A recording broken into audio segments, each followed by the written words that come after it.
Welcome back. Tonight's story takes us 30,000 feet above the ground, where a moment of arrogance will collide with an unstoppable truth. Picture this: the first-class cabin of Transatlantic Airways, Flight 217, sleek leather seats bathed in a soft golden glow, the scent of freshly brewed espresso lingering in the air. Business executives murmur over last-minute emails, a well-dressed couple clinks their champagne glasses, and the flight attendants move with practiced efficiency, ensuring that everything is just as it should be: orderly, controlled, predictable. But tonight, order will shatter. Nia Carter, 7 months pregnant, steps into the cabin with quiet confidence, her silk dress flowing over her rounded belly, her brown skin radiant even under the dim cabin lights. She exhales slowly, fingers grazing the edges of the first-class ticket her husband booked for her comfort. Her seat assignment clear: 2A, window, first row. It should have been simple: a normal flight, a peaceful journey. But normal doesn't account for assumptions that certain people don't belong.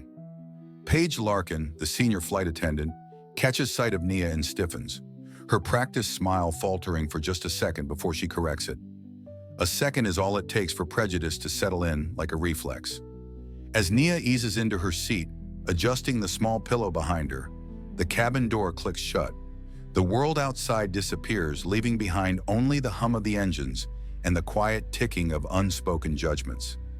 Then a voice slices through the air, sharp and final. "Excuse me, ma'am, you need to move. First class is for premium passengers." Heads turn, curiosity flickering in their eyes. A pause just long enough for the tension to thicken. Nia looks up, calm, unshaken. She holds up her ticket. 2A, exactly where she belongs. But Paige doesn't even glance at it. And that's when everything shifts. Because what Paige Larkin doesn't know, what no one in this cabin knows, is that the woman she's about to humiliate is married to the most powerful man in the airline industry. Buckle up. This flight is about to hit turbulence. The first-class cabin of Transatlantic Airways, Flight 217, was a world of quiet luxury. Plush leather seats, delicate stemware glinting under the soft glow of overhead lights, and the low murmur of elite passengers flipping through newspapers or typing on sleek laptops. Outside the cabin windows, the runway shimmered beneath the floodlights, the final preparations for takeoff underway. Nia Carter, 7 months pregnant, eased into her assigned seat, 2A, exhaling as she adjusted the pillow behind her lower back. Traveling alone was exhausting, but this was supposed to be easy. A flight paid for by her husband, a moment to breathe before meeting him in Paris. Liam had insisted she fly first class for comfort. He didn't like the idea of her being uncomfortable at this stage of her pregnancy, and frankly, neither did she. She smoothed a hand over her belly, her engagement ring catching the light. No one in this cabin knew that her husband, Liam Carter, was the silent owner of Transatlantic Airways. And truthfully, Nia preferred it that way. She never flaunted wealth, never felt the need to be recognized. But as a black woman in a space like this, she knew the unspoken rules. First class had a face, one that didn't look like hers.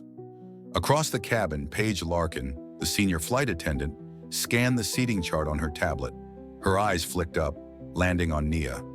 There was a pause, small, almost imperceptible. But in that instant, something hardened in her expression. She didn't need to check the roster. She had already made up her mind. Paige had worked first class for over a decade. She knew the type that belonged here: the executives, the VIPs, the generational wealth. She prided herself on maintaining order, on ensuring that first class remained exclusive. And yet, there sat Nia Carter, her posture relaxed, her presence effortless. Paige's gaze sharpened. There had to be a mistake.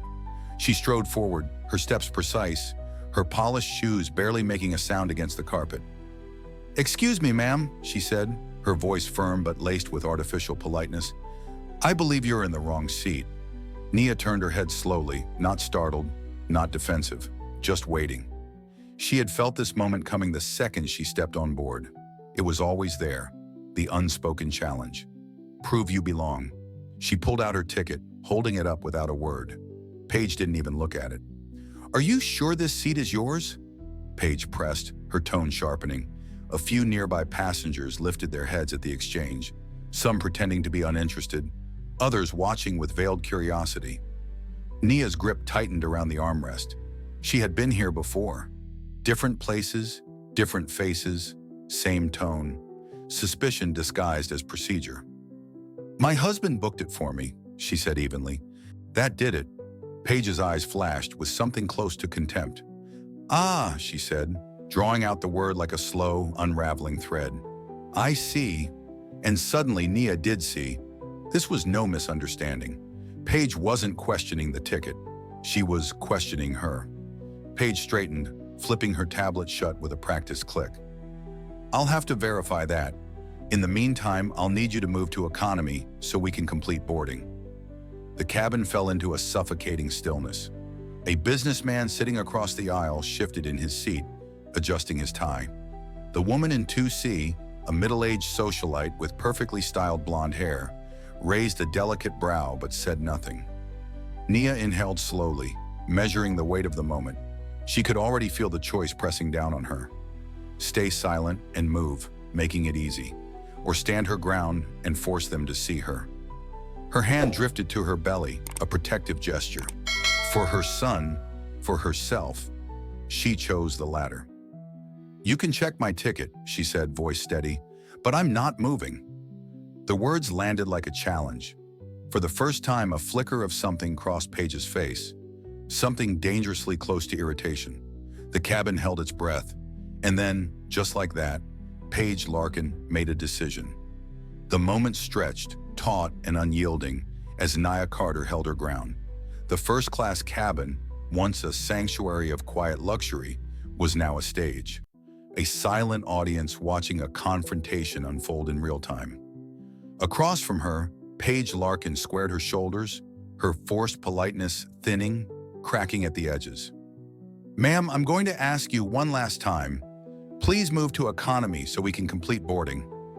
A hush settled over the rows of high-paying passengers. A businessman in 3B shifted uncomfortably, pretending to adjust his cufflinks. The woman in 2C leaned slightly forward, interest flickering in her eyes. No one spoke. No one intervened. The weight of silent approval hung heavy in the air. Nia exhaled, steadying herself. She knew this game. She had played it before, in boardrooms and high-end boutiques, in spaces where she had every right to be, but was made to feel like she didn't. "You can check my ticket," she said, voice controlled, a sharp contrast to the rising heat in her chest. "But I'm not moving." Paige let out a slow, exaggerated sigh, the kind that dripped with condescension. She snatched the ticket from Nia's hand, barely glancing at it before shoving it back. "First class is for premium passengers, ma'am. Are you sure this was booked for you?" The question was like a needle under the skin, sharp, deliberate.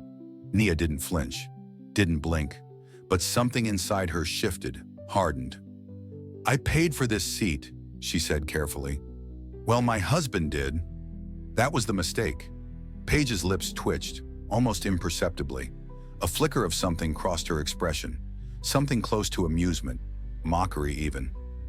"I see," Paige murmured, her voice dipping into something softer, more dangerous. She wasn't verifying a ticket anymore. She was verifying Nia.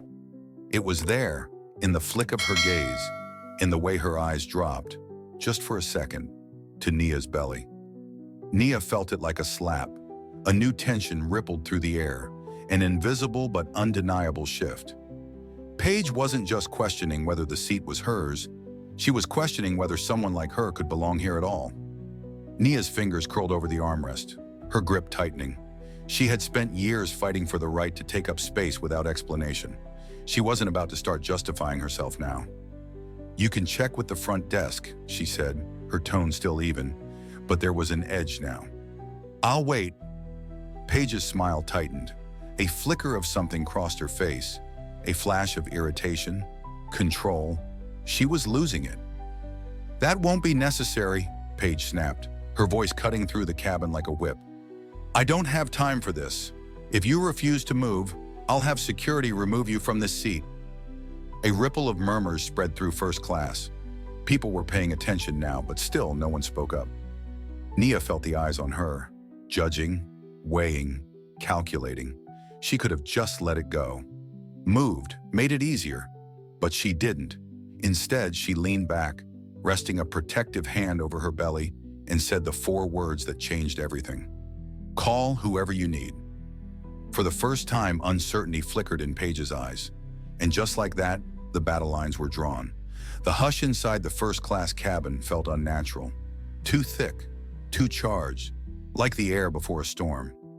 Paige Larkin stood rigid, her breath coming sharper now, though she masked it well. She had been in difficult situations before. Entitled passengers, last-minute seating disputes, people who thought money bought them immunity. This wasn't that.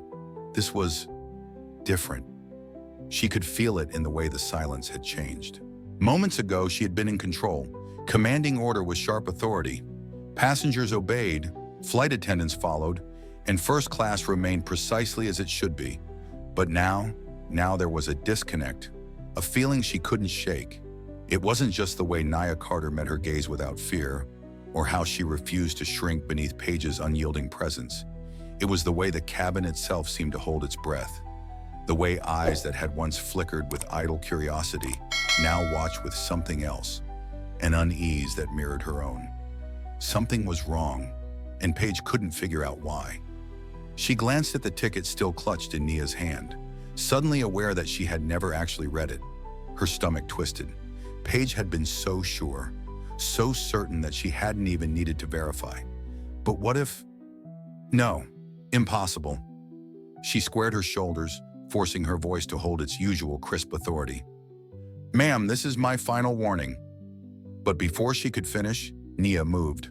Not to argue, not to plead, but to lift her phone, her thumb gliding over the screen with quiet precision. A single message. Sent. Paige's pulse kicked against her ribs, sudden and insistent. Who had she just texted? A flicker of motion caught her eye. The businessman in 3B adjusting his watch, glancing toward the front of the plane. And then, the intercom crackled. Miss Larkin, please report to the cockpit immediately. The entire cabin shifted. Whispers rippled through the rows, heads turned, brows furrowed in confusion. Paige's fingers curled against her palm. What was happening? She forced a nod, spinning on her heel. Her steps were sharp, controlled, but inside doubt began to gnaw at the edges of her certainty. Something wasn't right. Inside the cockpit, the air was heavier than it should have been. The pilot, Captain Hughes, had the intercom phone in his hand, but his expression was unreadable. Seated next to him, on the screen of the flight operations tablet, was a name Paige had never seen appear in a mid-flight communication before. Declan Wren, Regional Director. And below it, an even more chilling name. Nia Carter. Paige's breath caught. Captain Hughes leaned forward, voice dangerously low. Miss Larkin, he said, his tone unreadable. We just received a direct call from corporate regarding a passenger complaint. He let the words settle. Would you like to explain why you attempted to remove the wife of the airline's owner from her assigned first-class seat? The words landed like a physical blow. Paige felt the ground beneath her shift, the foundation of her authority crumbling in real time. She opened her mouth, but no sound came. The slow realization took root like ice climbing up her spine. Nia Carter. Nia Carter. Her breath came shallow now, memories flashing in quick succession. The dismissed ticket, the disbelief, the smirk when she had mentioned her husband. And then a single thought, cold and unrelenting. I just humiliated the most powerful woman on this plane, and the world was about to watch it unfold. The air inside the cockpit had never felt heavier. Paige Larkin's pulse pounded in her ears, drowning out the hum of the aircraft's controls. The pilot's words hung between them, thick with finality, each syllable laced with something far worse than anger, certainty. Would you like to explain why you attempted to remove the wife of the airline's owner from her assigned first-class seat? For the first time in her career, Paige had no answer. She blinked, her mouth parting slightly, but the words wouldn't come. Her mind scrambled for an explanation, an excuse, a way to make this disappear, but there was nothing. Captain Hughes watched her, unimpressed. his expression unreadable. Next to him, the operations tablet displayed a name that now felt like a noose tightening around her throat. Liam Carter. Her breath hitched. Liam Carter wasn't just a name, he was a force. A self-made billionaire who had taken a dying airline and turned it into an empire. He was known for ruthless precision, for cutting through incompetence like a blade through silk, and she had just humiliated his wife. "Miss Larkin," Captain Hughes continued, "you are to return to first class immediately. You will publicly apologize, escort Mrs. Carter back to her seat, and ensure she receives full service for the remainder of the flight." He let that settle before delivering the final blow. "Upon landing, you will report directly to the executive board for disciplinary action." Paige's stomach dropped. This wasn't just an order, it was a sentence. Her career, her authority, her reputation, all of it teetered on the edge of a precipice, about to be swallowed whole. Her fingers trembled as she gripped the back of the co-pilot's chair, trying to ground herself. There had to be a way out. "Sir, she started, her voice thin, cracking at the edges. Captain Hughes didn't let her finish. "Now!" The single syllable cut through her defenses like a blade. Paige swallowed hard, nodded stiffly, and turned on unsteady feet. The walk back to first class had never felt this long. As she stepped through the partition, the energy in the cabin had shifted. The passengers, who had once ignored the confrontation, were now fully engaged. A ripple of murmurs passed between them as they realized something was happening. Paige forced herself forward, her legs stiff, her hands clammy at her sides. And there, exactly where Paige had left her, sat Nia Carter. She hadn't moved, hadn't argued, hadn't raised her voice. She had simply waited. The stillness of her presence, the quiet strength in the way she held herself, made Paige's stomach twist. She had expected anger, fury, retaliation. Instead, Nia Carter just watched her. Paige hesitated, her pride warring with the weight of inevitability. She knew what had to happen next, and yet when she opened her mouth, the words wouldn't come. A businessman nearby cleared his throat. "Well, are you gonna say it?" Paige's cheeks burned. Humiliation clawed at her. She forced herself to crouch slightly beside Nia's seat, her voice barely above a whisper. "Mrs. Carter, there has been a misunderstanding." A beat of silence. Then Nia tilted her head, her voice calm, precise as a scalpel. "Number, there wasn't." Paige's breath caught, because in that moment, she knew. This wasn't just about an apology. This was about consequences, and she was about to feel them all. The world outside the airport terminal moved fast, people hurrying to connections, flight announcements crackling through speakers. But for Paige Larkin, everything felt unbearably slow. She sat in a sterile conference room, the kind designed to be impersonal, with a long glass table and an uncomfortably straight-backed chair beneath her. Across from her sat Declan Wren, the airline's regional director, flipping through a folder of documents, her records, her reports, and, most damningly, the official complaint from Liam Carter himself. Her hands clenched in her lap. She knew what was coming. "Miss Larkin," Declan finally said, "as of this moment, you are indefinitely suspended, pending review." There it was, the sentence, the weight of her mistakes crashing down like turbulence she hadn't braced for. She swallowed, forcing herself to sit up straighter. What was there to say? That she had been doing her job? That she had been enforcing the rules? That was a lie, and she knew it. The truth, the part that burned the most, was that she had never even looked at Nia Carter's ticket. She had seen the woman and assumed. Declan sighed, rubbing his temple. "You have two choices, Miss Larkin." She tensed. "You can fight this, hire a lawyer, try to claim it was a misunderstanding." He set the folder down, fixing her with a sharp stare. "But let me be clear, this incident is already viral. There are calls for your termination. Social media is tearing you apart. Your career won't survive a fight." Her stomach twisted. She had seen the articles, the comment sections filled with disgust, the headlines dissecting every second of the encounter. "And the second choice?" she asked, voice quieter than she intended. Declan leaned forward. "You take accountability, a public statement, a real one. No excuses, no PR spin. Own it. Maybe, just maybe, you salvage something from this. Her breath hitched.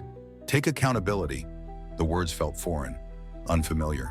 For years, she had been the one enforcing the rules, controlling the space, deciding who belonged.